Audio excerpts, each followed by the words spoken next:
This is gonna be freaking awesome!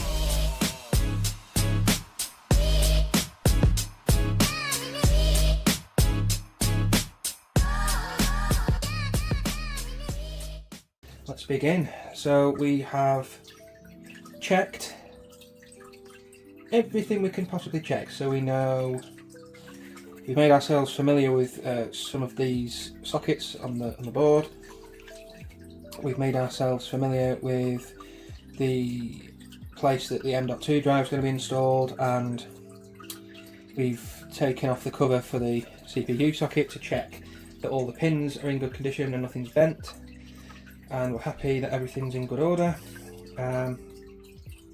So all we need to do now is start building it. So the first thing we're going to do is install the processor. So if I were to push down and move over on this lever, that will now release the lid. So once that's released, you can pop off the cover and leave that lid open. Now here's the processor. So there is a way of it fitting. So if I open this,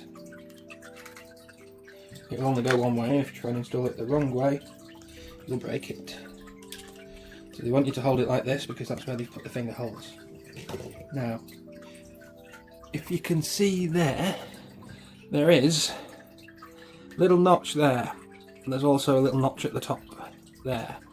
So those notches will line up with notches on the motherboard. So there's a triangle there and a triangle there. You know you've got it the right way around if it's like that. So what I'm now going to do is very gently and very carefully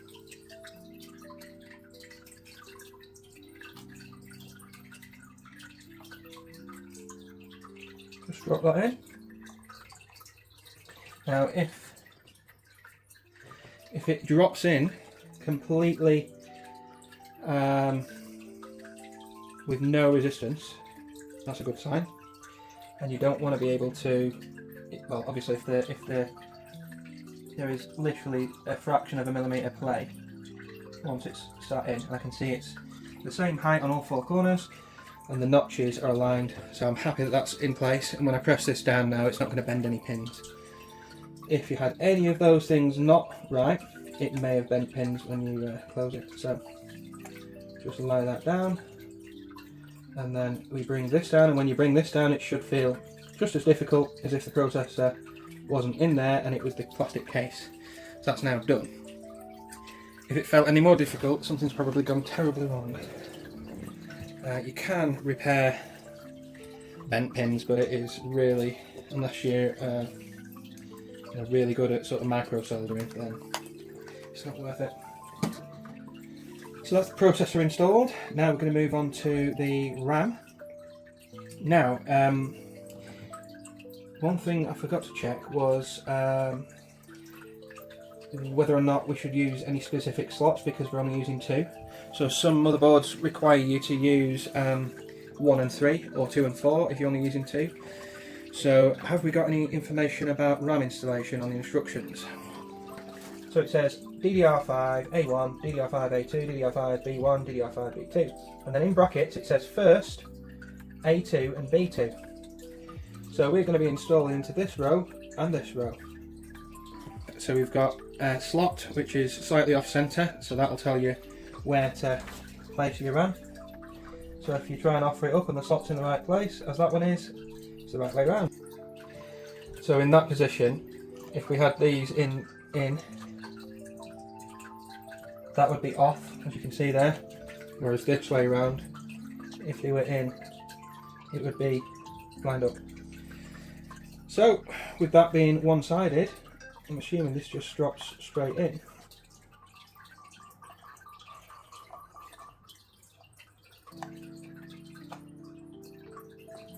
And then push,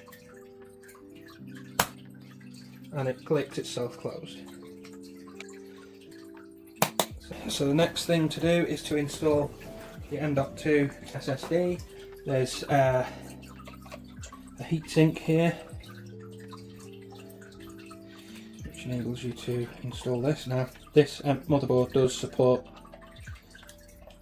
PCIe 5.0 for one of its M.2 slots, which is the one under here. I don't have one of those. We bought a Gen 4 one because the speeds that this is capable of is more than adequate, and the price difference is just not following the budget we were trying to go for. But I am going to install it into the higher speed slot just to ensure that we're getting the maximum capability, because they are backwards compatible. It's probably not going to make it go any faster than it should, but it's certainly going to make sure it's not throttled by anything and it's cooled well. So let's remove the cover for this thermal buffer and one on the heatsink. Okay, so then we can install the drive. So all you do here is, you see there's a location slot there. So if you look at the area where the pins are, you can see there's a little nub there. So that's where your slot lines up. So typically your sticker will be facing upwards. So what you do is you hold it up at an angle and then you slide it in. You'll find that it sort of sits at an angle by itself. So at that angle you can just slide it in like that, and then that's how it is. It's like spring loaded. So you press that down and then you move this over like that and it locks it in. So that's all good, we're in. Now this needs to be screwed further in because it bottoms out, tightens onto the bottom of the board, and then the centre of that screw is a thread to take the fixing screw for the heatsink. Obviously different boards do vary in what they use, whether they have a heatsink or not, whether they fit in a certain way or don't. We're going to have to install some standoffs into the case, and to do that we need to know where the standoffs need to go, because the case itself, as many will be, is designed to take multiple different sizes of motherboard. So each size will have their own number of mounting holes, and really you want to be using as many mounting holes as what your motherboard has so that it's properly supported. However, what you don't want to do is put too many standoffs into your case so that you can end up with a situation where there's a standoff sticking up from your case and it's going to land somewhere underneath your motherboard where there's not a hole, because if that short circuits two components on the board, then you could be damaging your board, especially if you're screwing down onto it as well. What I can do here is I can look at the motherboard and I can see where all the outlets are. So I know these are going to be visible at the back of the machine, so that means they're going to be sort of facing that way down there. I don't know if you can see that little hole, but that's where they're going to be. So we're going to be looking at going in like this. Now I can see 1, 2, 3, 4, 5, 6, 7, 8 holes on this, other than the 4 that are by the CPU, because they're going to be used for the CPU cooler. So with that having 8 holes, I need to figure out which 8 they are in relation to the chassis. So if it's going to be roughly here, then I know that I've already seen that that one there and that one there are going to need standoffs in them. And from that one I can go vertically up and see that there's another one right in the top corner, which I believe to be this, so that's going to need one. And then that one as well is going to need one, because that's horizontal from the top. And then there's another one along that line, the furthest over that you can go, which must be that one, because that's the only option. Then from there, slightly further over still, but down there's going to be two, and I don't know if you can see this, guys, but there are two. One there and one there. Just in view. So we should be able to just place this down now. So we've just got there's a wire in the corner coming off from the fan. I don't think that's going to be in the way.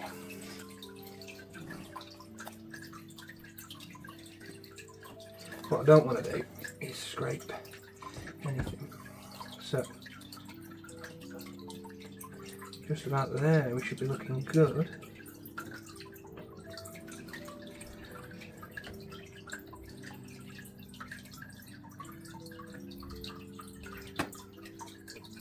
Got something was that the IO board clipping into place? Yeah.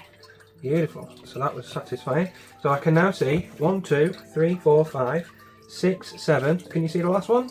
Yeah. Yeah, so we're good to go. So all we need to do now is drive some screws into these. If you've got an impact wrench at home, just ugga dugga all the way down. And your board will be ready for the bin. So let's just get one in. I'm not going to tighten them just yet, just going to get them all in, make sure they're all aligned.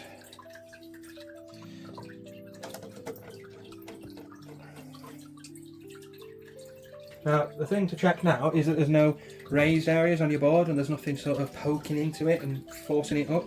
Because that means you've either left something underneath it or you've got a standoff somewhere you shouldn't have one. So I think that looks nice and level to me. So if we spin this round,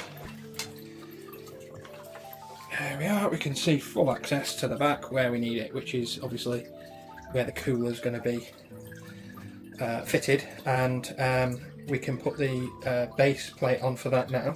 So we've got some sticky tabs here. These are just helpers because if you've never built the PC before you won't know this, but in the past certain coolers haven't had this and you're sort of holding this in one place from here and then trying to figure something out around the other side and screw things on. With this one you just have sticky pads to hold it in place for you. What I didn't tell you though is that I've checked, this has got an adjustable fitment, so I've checked this already to make sure that it's lined up the holes. So for this particular cooler and this particular board, all of these need to be extended as far as they go for the holes to line up. So that's sits nicely into there. I'm just going to press onto this now a little bit. That will get the adhesive to make contact with the back plate of the processor on the board. Then I'm going to make sure that my wires aren't trapped, and then I'm going to lie the case back down. We can just slide her in like that, and somewhere, somehow, in a magical land, all of the bolt holes will line up. So these fans were pre-installed onto the radiator. Yours might not be. Depends on the brand and the model, I believe. So with the radiator secure, we just need to figure out wires. So obviously we're going to try and keep it tidy, so we want to poke all of these wires through these sort of access holes. We can now go with the power supply. So this power supply is fully modular, which means there's no wires coming out of it and you only plug in what you need. Well, that's the idea, so we'll see what happens here. 750 watts should be more than enough for the power requirements of this build. That is going to go in fan side down. Don't know if you can see, but there's an exhaust panel at the bottom underneath the case, and that goes in through the back. So we stand it up again and then place what we think we need into the sockets for the power supply, and then place the power supply into its position. Then if we need more we can plug more in. We should be able to access it still. So first thing we're going to need is the 24 pin ATX plug. which is made up of those there, although to be fair,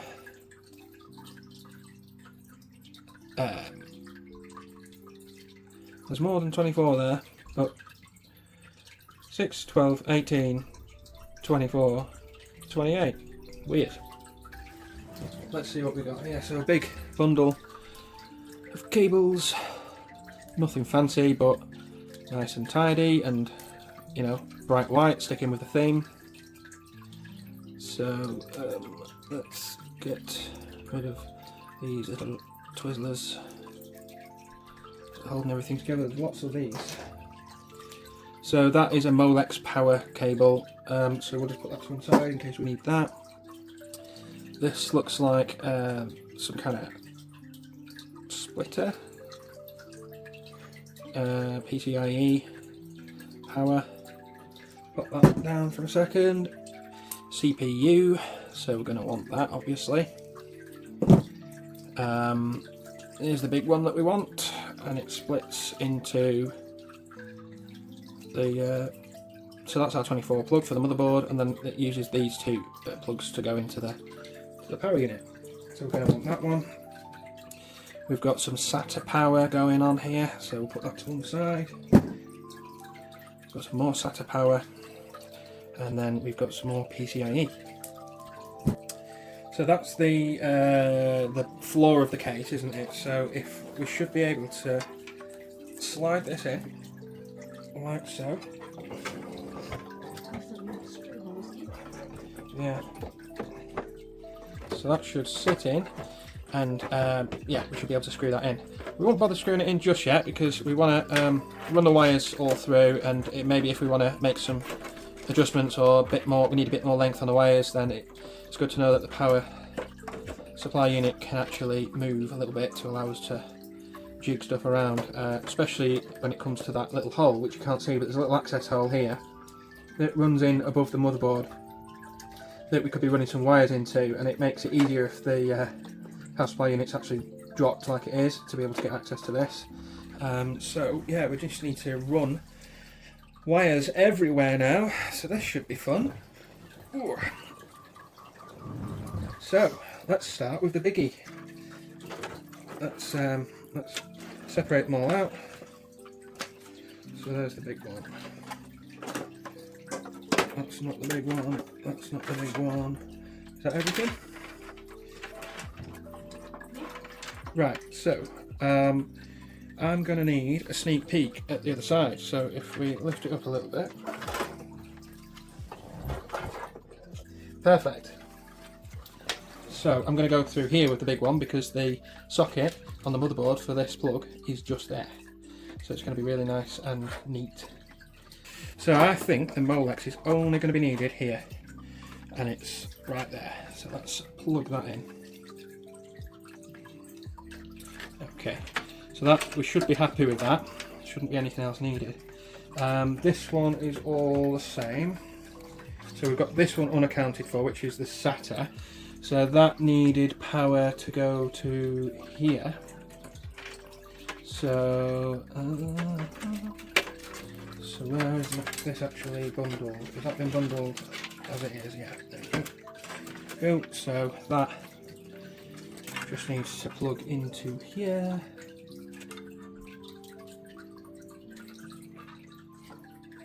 Why does that not feel right? There we go, it's just a bit nice and stiff, to be fair. I don't remember it ever being like that on the drives that I powered up, but there you go. So we've got two plugs there that are question marks over them. We've got two, what I believe to be expansion sort of plugs there, which have got question marks over them. We've got this one which is for the CPU, so I'm going to say CPU's here, but we don't know where the power needs to go to power the CPU. So top left corner of the CPU, and there is 12 pins, so we need to have the 8 and then half of the split one. So That is a tight fit. Yeah, it's a very tight fit, so that's the price you have to pay though if you want your cable management to be tidy, because we could have just put it through there, but it'd been away. yeah. So next one then is this. So again, that's going to need to sort of double over itself like this. So I'm going to put a pre-crease on the wires, so that on the cables, so that they are double back on themselves. So I should be able to now press that into place with a hydraulic press at the press conference. And it's always feels wrong with the amount of pressure you have to put on this one, but because there's 24 of them, you have to put some on. So that is the big one in. So I'll actually add the adapter. I'll fit the adapter now.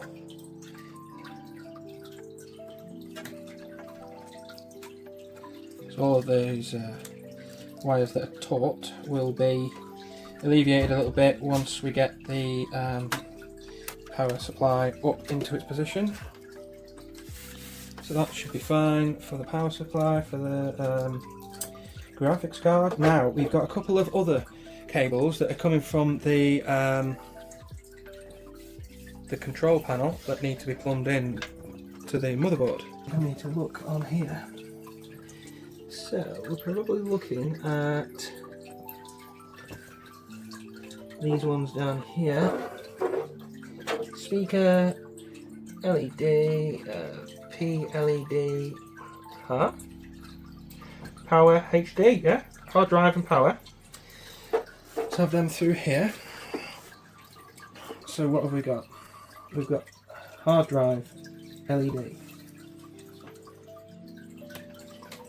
which is the bottom one, and the plus is to the left. So I'm going to say that fits like that. If I'm wrong, it will blow up when we turn it on.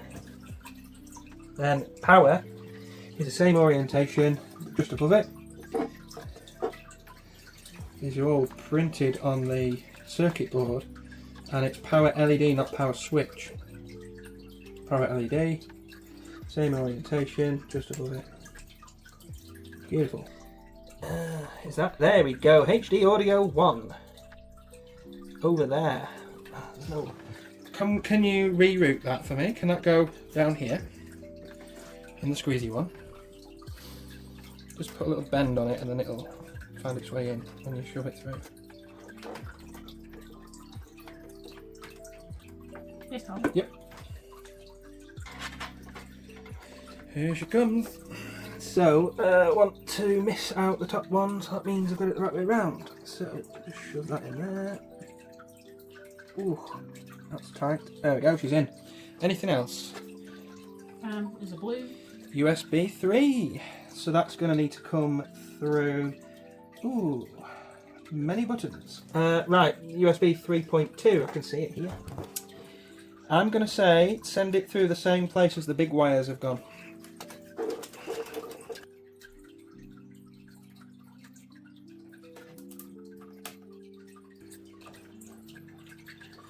Well, it's in, so that powers the pump. Cool. So I'll plug that in to where the CPU. I thought it was going to go in the big one. Maybe it still is. Yeah, that's CPU fan 1. Okay. So yeah, that'll go in there,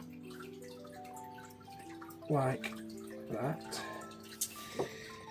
So the only other cable then is from the pump itself, which I believe would be to power the screen because it's RGB wiring. So if we now lie this down,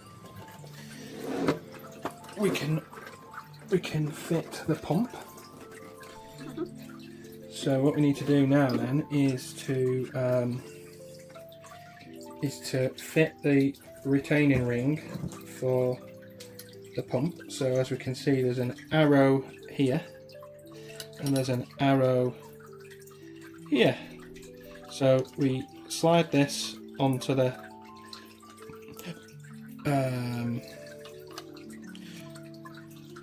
slide this into position like that, so the arrows are facing each other, and then we twist and that becomes nice and tight. So once that's in, we just need to locate this over the 4 prongs. Now these aren't square, so we need to test fit first to make sure we know which way they're going. The standoff's on first. Yeah, but I need to, well, you could do that now if you want, so put the standoffs on.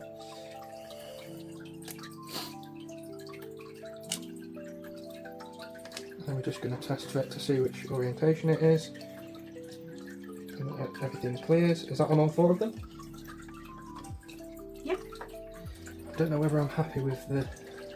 I suppose it's under a little bit of tension there. Will it go the other way? I mean, that's the only other option for it, unless it sort of does. I don't like that. Is that lined up? Yeah, that's all 4 of them. Okay, yeah, so I feel like that's the best one. I don't think any of them are sort of... But that one's under a lot less tension and these are adjustable, so yeah, that almost sits there by itself. It's only got a little bit of push back just from these pipes not wanting to flex. I will peel off the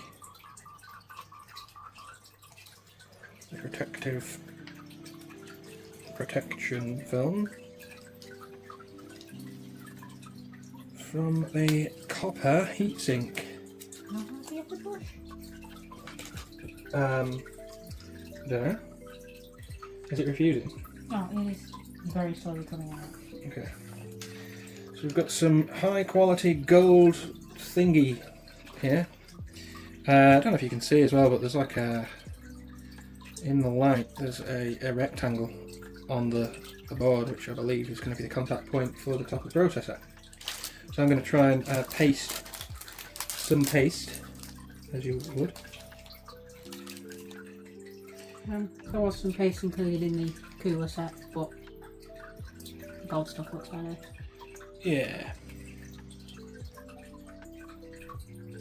Gold stuff looks very better. Not that you've seen it afterwards. More better.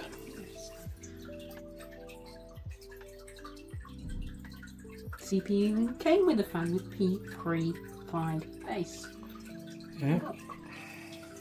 Okay, so that is a very thin, a very messy rectangle, which is going to spread out very nicely, hopefully. And all we really need is for it to spread out enough to do enough of a job to keep the CPU at a healthy temperature that it doesn't need to thermally throttle itself. So we can do some simple tests once we've installed this to make sure that that is happening.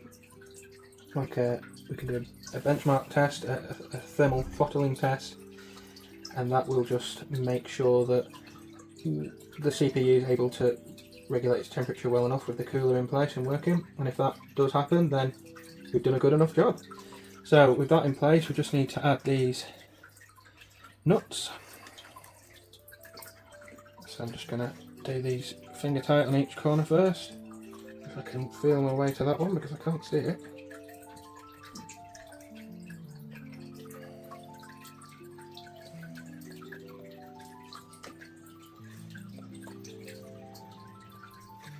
So we've got all 4 corners started, so I'm just going to tighten each nut down a couple of turns at a time each.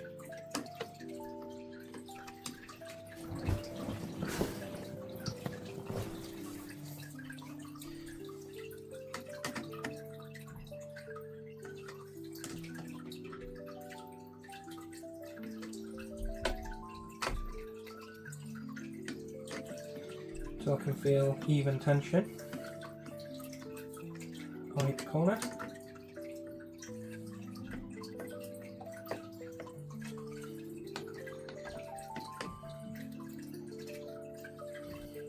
I'm not sure it's really tiny baby spoon swallow.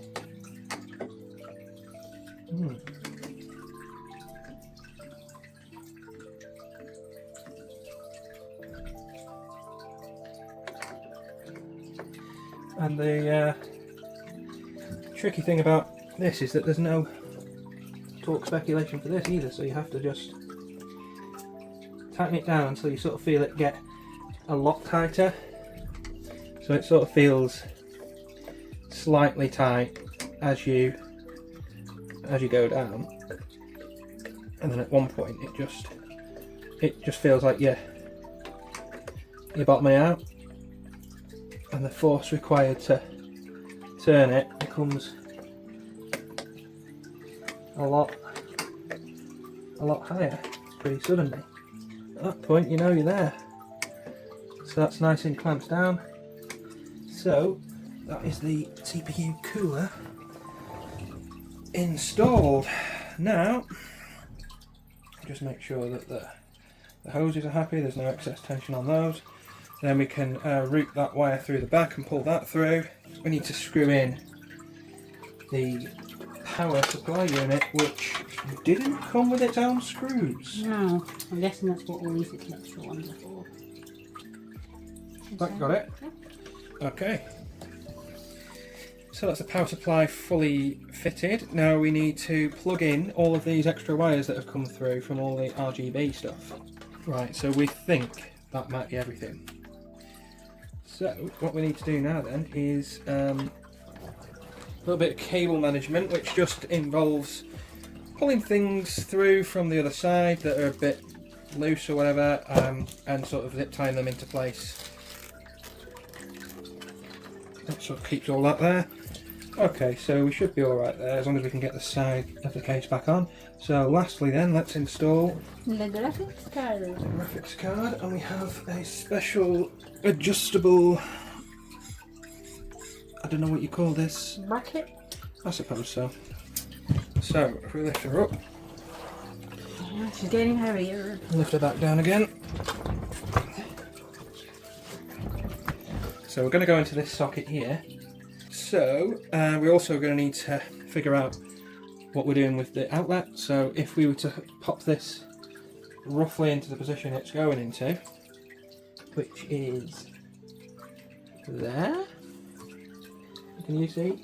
Are we about there? No, I don't mean. I mean like this. Oh. Is it about there? Bit down. Well, no. Like, is it? I want to know whether I'm in line that way or this way. Oh, You're in line that way. A bit further down that way. that way. A bit further up. About there. So right. So it's going to be them two. So as you can see, there's a wide enough section here that takes up that and that. So we're going to need to take these out to be able to let this replace them.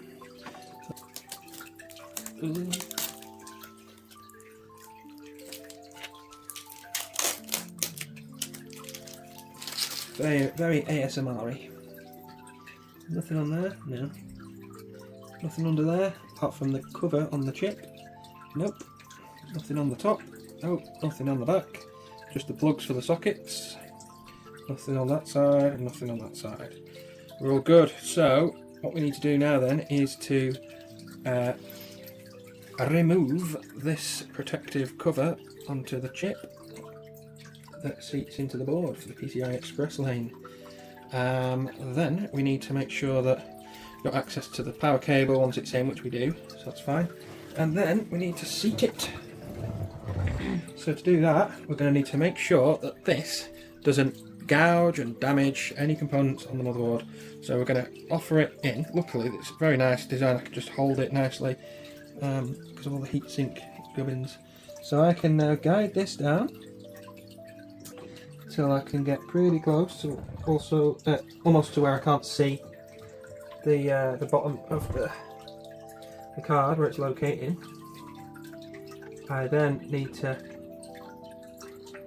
Why is that? It's magnetically sticky. I then need to try and angle it ever so slightly like this, so that A, I'm getting the hook into the slot down there, and B, I'm getting that to sort of sit past the motherboard.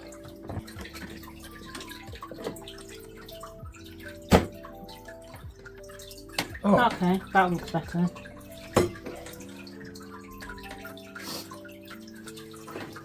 that's got it.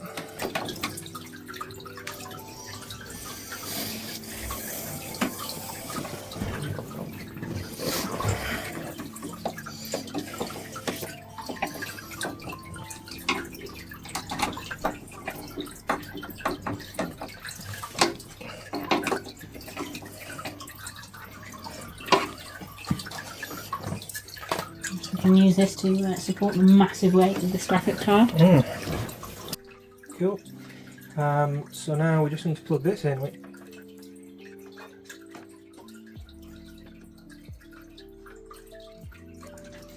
There we go, we are secure. Before we start putting the back panel on and stuff, shall we try and test to see if it wakes up and does what it's meant to do in terms of lights coming on and nothing's missing? Yeah. Oh, something's happened. It's glowing different colours. Something is RGBing and we don't know what it is and why it's doing it, but something's doing it. I can't tell. That's interesting, isn't it? So we don't actually know of anything that should be doing that right now, but where the hell is that coming from? Exactly where the back of the controller is. Oh, maybe it's coming out of the controller. Maybe that's got its own little RGB show. Cool. When it's off. Let's test the power button then. Watch it go bang. Oh my god! Oh, wow. We've got a happy graphics card. We've got a really cool looking, Infinite mirror effect. no pun intended, a really cool looking cooler. We've got some BIOS lights which are doing some things on the board. And Look at the front. yeah, we've got RGB on all fans. Everything's the same colour at the moment, which is great. Because that probably means that we've got everything's talking to each other. There's a nice little strip down there, I never saw that before.